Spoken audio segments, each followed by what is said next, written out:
మరి మన ఆరాధ్య దైవం స్వర్గీయ శ్రీ నందమూరి తారక రామారావు గారి 29వ వర్ధంతి సందర్భంగా మన నెహ్రూ నగర్ లో ఈరోజు 1వ మైలులో అన్నదాన కార్యక్రమం జరుగుతుంది. మన ఎన్టీ రామారావు గారు నిమ్మకూరు గ్రామంలో వెంకట్రామమ్మ లక్ష్మయ్య చౌదరి గారికి మొట్టమొదటి కుమారుడుగా పుట్టారు. ఆయన తమ్ముడు గారు తిరుపతి రామారావు గారు బాగా చదువుకున్నారు, బిఏ చేశారు. ఆ రోజుల్లో 740 మంది సబ్ రిజిస్ట్రార్లు ఎగ్జామ్ పెడితే ఆనాడు మద్రాసు ఎగ్జామ్ 7 మంది మాత్రమే సెలెక్ట్ అయ్యారు. ఆ 7లో కూడా మన రామారావు గారు ఉన్నారు, నందమూరి తారక రామారావు గారు. ఎంత గొప్ప విషయం చూడండి, అంత తెలియగలవాడు. ఆయన మంగళగిరిలో మొట్టమొదటిగా సబ్ రిజిస్ట్రార్ గా పనిచేశారు. కానీ ఆయనకి నచ్చల 20 రోజులు మాత్రమే చేశారు. వాళ్ళు ఎవరో దేశంలో డబ్బులు పెట్టారంట. ఇటువంటి నాకు అవసరం లేదని ఉద్యోగానికి రాజీనామా చేసి మద్రాసు వెళ్ళిపోయి మద్రాసులో ఆయన సినిమాలోకి వెళ్ళాడు. సినిమాలో కూడా ఆ రోజుల్లో విజయవాడ సంస్థలో 10 రూపాయలకు పనిచేశారు రామారావు గారు. కానీ ఒకనొక టైంలో కేవీ రెడ్డి గారు చెప్తున్నారు, కేవీ రెడ్డి గారు పట్టాల పేరు సినిమా చేయాలనుకున్నాడు. అనుకున్నప్పుడు ఎన్టీ రామారావు గారు నాగేశ్వరరావు గారు ఇంత ఆట ఆడుతున్నారు. ఏమాట వాలీబాల్ ఆట ఇటువంటి ఆడుతుంటే స్కౌట్ ఆట ఆడుతున్నారు. రామారావు గారు క్లాస్ చాలా బాగుంటుంది. ఆయన ఒకటి కొట్టాడంట, బాలు టెన్నిస్ ఆడుతుంటే ఎగిరాతో పడిందంట. అంతకుముందు నాగేశ్వరరావు గారిని పాతాల బయలులో పెట్టాలనుకున్నాడు. కానీ నా హీరో ఈ రామారావు గారి అనుకున్నాడు. అందుకే పాతాల బయలులో రామారావు గారిని ఉంచుకున్నాడు. ఆ పాతాల బయలు సినిమాలో వెళ్ళేటప్పుడు అక్కడ గద తీసుకొని కొట్టాల రామారావు గారికి సాధ్యం, ఈయనే నా హీరో అనుకున్నాడు. అందుకే రామారావు గారి కేవీ రెడ్డి గారిని గురువుగా భావించాడు. మొట్టమొదటి పాతాల బయలు చాలా హిట్ అయింది.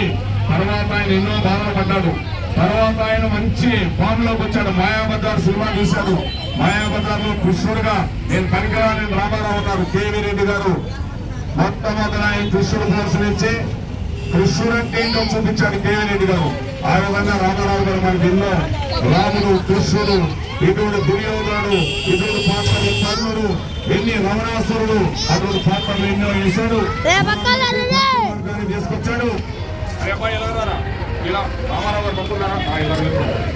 మనకి రామారావు గారు ఎన్నో కార్యక్రమాలు చేసించి మనందరికీ కూడా భక్తి అంటే ఏదో చూపించాడు. లవకుశ, దానవీర, సూరకన్న, భూకైలాసు ఇటువంటి చిత్రాలు తీసి కృష్ణుడు అంటే ఏందో చూపించాడు. ఇంకొక విషయం చెప్తాను మీకు, ఎన్టీ రామారావు గారు ఆయన కుమారులందరి పేరు బాలకృష్ణ, హరికృష్ణ అని అన్ని కృష్ణుల పేర్లు పెట్టుకున్నారు. కుమార్తెల పేరని దుర్గామాత పేర్లు పెట్టుకున్నారు. చూడండి మరి అన్ని కృష్ణ. ఎందుకంటే రామారావు గారి అమ్మగారు బాగా కృష్ణ భక్తురాలు. అందుకోసమే ప్రతి పేరు కృష్ణ అని పెట్టుకున్నాడు. చూడండి రామారావు గారు కుడి చేతి మీద కృష్ణుడు యొక్క చిన్న ఫోటో ఉంటుంది. ఆ రోజు ఆయన ఎంతో గుండు సూర్యులతో గుర్తుంచుకొని ఆ యొక్క కృష్ణుడు ఫోటో వేసుకున్నాడండి. చూడండి మరి ఎంత గొప్పవాడు రామారావు గారు. అంతేకాకుండా భూకైలాసం ఈ సీతారామ కళ్యాణం తీసినప్పుడు ఒక మంచి పాట పెట్టాడు. ఆ పాట మామూలు పాట కాదు. ఆ విధంగా ఆయన సినీ ఫీల్డ్ లో ఉండి ఈ యొక్క ఆంధ్రప్రదేశ్ ప్రజలందరికీ కూడా నన్ను ఎంతో ఉద్ధరించారు, నన్ను ఎంతో ముందుకు తీసుకెళ్లారు. సినీ పరిశ్రమలో ఎంతో ఉన్నత స్థాయికి తీసుకెళ్లారు. వీళ్ళందరికీ నేనేం చేయాలా అనుకుని ఎన్టీ రామారావు గారు తెలుగుదేశం పార్టీ పెట్టారండి.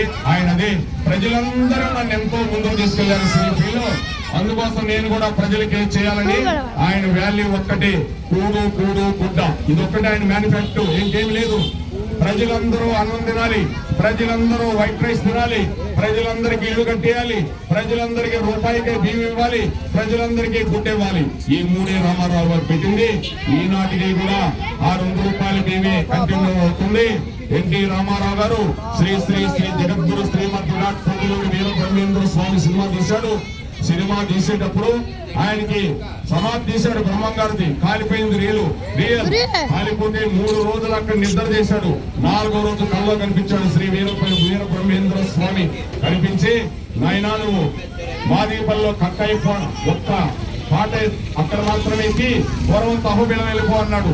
ఆ విధంగా రామారావు గారికి కనిపించి ఒకటే చెప్పాడు, నువ్వు రాజు కావాల సమయం ఆసన్నమైందయా, నీకు నీ భార్య పొందుటాకోలే రాలే సమయం ఆసన్నమైంది, అని చెప్పాడు రామారావు గారికి. ఆశ్చర్యపోయి పొద్దున్నే లేచి ఆయన అన్ని సర్దుకొని అక్కడ ఒక పాట తీసి అమూకని వెళ్ళిపోయాడు. బ్రహ్మంగారి కళ్ళ కనిపించిన రాజవుతా అని చెప్పాడు. అందుకే ఆయన రాజయ్యాడు. అంతేకాకుండా రామారావు గారి భార్య గౌరవ గురించి చెప్పాడు. పండు కాకోలే రాలే సమయం ఆసన్నమైందంటే అర్థం కానప్పుడు రామారావు గారికి వాళ్ళ ఆవిడికి క్యాన్సర్, మానవ క్యాన్సర్ వచ్చింది. అందుకే Basavataraka Rama hospital cancer hospital అని పెట్టాడు ఆయన. బ్రహ్మంగారి దగ్గరికి వెళ్ళాడు. మళ్ళీ బ్రహ్మంగారికి ఏం చేయాలని చూశాడు. అక్కడికి వెళ్ళి ఏం చేశాడో తెలుసా?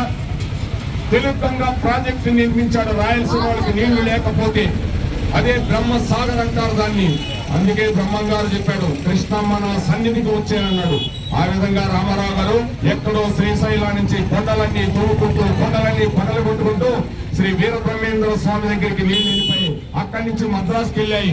ఆ రోజు ఎంజి రామచంద్ర 200 కోట్లు ఇచ్చాడు. కావాలంటే మీరు చూడండి, బ్రహ్మంగారి దగ్గర రామారావు గారికి 200 కోట్లు ఇచ్చి మద్రాసు నీళ్లు తెప్పించాడు. అందుకే తెలుగు ప్రజల్ని మద్రాసులో గుర్తు పెట్టుకుంటారు రామారావు గారిని.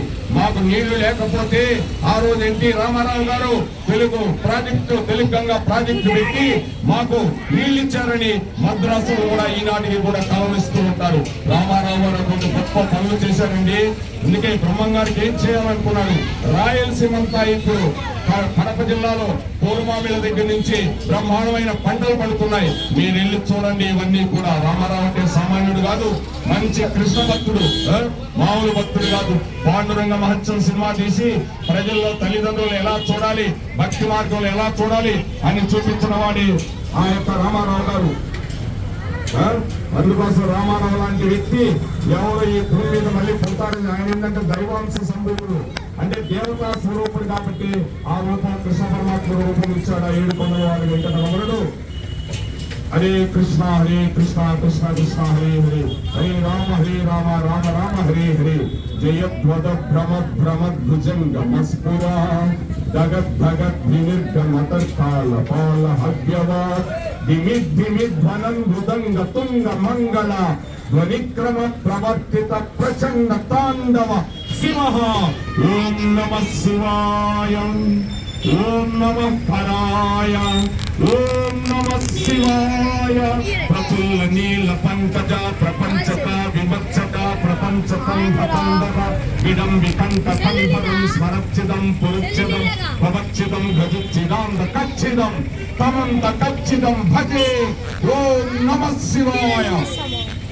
పరమేశ్వరుడు ప్రత్యక్షమవుతున్న ఆ పాట సామాన్యమైంది కాదండి. ప్రత్యక్షమై రావణాసురుడు మోసం చేశాడు. ఏం కావాలో వరమంటాడు. కిన్నెర కింపురుష విద్యార్థులతో నాకు మరణం లేకుండా సంప్రాప్తి కలిగించు తండ్రి అంటాడు. సుధాస్తు అంటాడు. నరుడు మానవుడు నన్ను ఏం చేస్తా అనుకుంటాడు. నరుడు రూపంలో ఆ కృష్ణ పరమాత్మ రామచంద్రుడిగా వచ్చాడు. వానరుడు రూపంలో కైలాసరావు హనుమంతుడిగా వచ్చాడు. రావణాసురుడు లంకా దహనం చేశాడు. అటువంటి అన్ని రామారావు గారు మనకి ఎంతో క్లారిటీగా చూపించాడు భక్తి మార్గం ఎలా ఉండాలనేది. ఆ భక్తి మార్గమే మనం ఈ రోజు తెలుసుకోవాలండి. జై శ్రీ ఎన్టీ రామారావు గారికి, శ్రీ నందమూరి తారక రామారావు గారికి మా ఒక్కసారి జయనండమ్మా. అందరూ శ్రీ నందమూరి తారక రామారావు గారికి చేతులు ఎత్తన్నయ్యా. శ్రీ నందమూరి తారక రామారావు గారికి జై. శ్రీ నందమూరి తారక రామారావు గారికి, శ్రీ నందమూరి తారక రామారావు గారికి ఒక్కరంటున్నారు. సరే, ఈ విధంగా రామారావు గారు ఎన్నో కార్యక్రమాలు చేశారండి. మహానుభావుడు ఇప్పుడు ఇక్కడ లేడు, వేరే కోణంలో ఆయన పని ఆయన చేసుకుంటున్నాడు. మీరు అనుకుంటున్నారేమో ఆయన పనులు తీసుకెళ్ళిపోయారు భగవంతుడు. సర్వశ్రీ కృష్ణార్పణమస్తు. బబ్బులు